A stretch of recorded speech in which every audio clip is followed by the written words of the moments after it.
Je suis un observateur de la société musulmane, un sociologue, un anthropologue, enfin appelez-moi comme vous voulez. Je pars du principe que l'islam est une grande religion, une grande civilisation, que l'islam a beaucoup de choses à apporter à l'humanité, que le bel islam que je défends n'est pas l'islam que j'entends autour de moi brocardé à tout bout de champ et pas n'importe qui.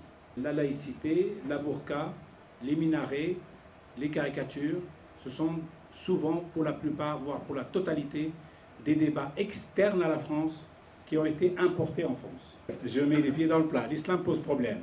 À qui? À qui pose-t-il problème? Moi, je défends un islam tout à fait compatible avec la laïcité, avec la modernité. J'apporte une voix positive et j'essaye de dire que l'endroit où nous sommes, c'est les règles du pays où nous sommes qui s'appliquent à tous les musulmans. Et je ne connais aucun musulman qui sort de cette règle-là. J'ai commencé par le prophète et j'ai rajouté quelque chose qui est absolument unique. J'ai essayé de mettre en valeur le harem du prophète. Toutes les femmes qui ont entouré le prophète ont joué un rôle décisif dans la transmission du Coran et de l'islam et dans la constitution même de cette religion.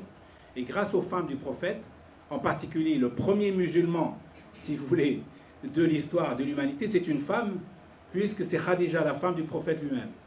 Quand on dit ça à des gens qui brocardent l'islam et qui considèrent que l'islam est une religion misogyne, eh bien, ils n'ont pas compris l'histoire. Le premier musulman d'histoire est une femme. Vous parliez des femmes, effectivement, ce qui était très intéressant. Je termine avec Kaltoum. Ah oui, voilà. Avec les femmes. La mère des Arabes, c'est ça? Elle est la mère de l'Égypte. D'abord, elle est la meilleure, la plus grande chanteuse d'Égypte, la diva des divas. C'est la seule femme qui, par son talent propre, parce qu'elle est d'origine paysanne et elle monte au Caire, et elle s'impose dans un milieu aristocratique qui était fermé à ce type de population, et elle réussit par sa seule capacité vocale à stopper la circulation place Tahrir. Vous savez, là où il y a la révolution égyptienne. Elle, quand elle chante, les voitures s'arrêtent. La parole est à la salle. Qui veut poser des questions? Je vous demande des questions courtes, s'il vous plaît. Si vous permettez, par rapport à la révolution tunisienne. La Tunisie a toujours fonctionné comme un pays relativement ouvert, voire laïque.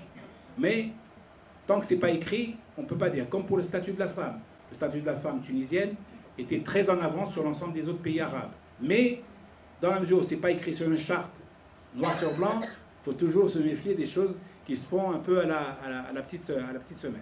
Les Tunisiens écrivent leur histoire. Et tant mieux, ils vont l'écrire, à mon avis, le mieux possible, compte tenu des éléments qu'ils ont à leur disposition. Moi, je rêverais que la Tunisie ouvre le pas de la séparation du religieux et du non-religieux. Je rêverais à ça, à titre personnel. Je trouve que la religion gagnera en dignité et en solidité et en ancrage lorsqu'elle sera séparée des affaires des hommes. Monsieur? Quelle organisation de l'islam souhaiteriez-vous? L'islam de France, en effet, quelle organisation de l'islam de France idéale que je verrai déjà, une organisation que les musulmans eux-mêmes décideront. Le CSM? Non, attendez, je vous ai répondu. Une organisation que les musulmans eux-mêmes auront décidé en leur âme et conscience et librement. Si on commence à les organiser en leur disant « vous me posez là, voilà les cadres de l'organisation et organisez-vous de cette manière-là et pas de telle autre », c'est plus une organisation de l'islam. C'est tout simplement une organisation, un cadre dans lequel ils s'inscrivent. Je plaide pour la liberté individuelle de chacun et de chacune surtout d'ailleurs. Pour dire que la femme décide si elle veut se voiler, oui, si elle veut ne pas se voiler, oui. Et moi j'accepte son choix et j'estime que toutes les deux sont au sein de l'islam. Aucune ne sort de l'islam. Parce que l'islam c'est autre chose. Si l'islam, à un moment donné j'ai dit, ils veulent faire d'Allah un tailleur, c'est pas possible. Allah s'occupe d'autre chose que de ça. Ou alors l'islam devient folklorique. C'est juste un folklore. À ce moment-là, ça n'a aucun intérêt.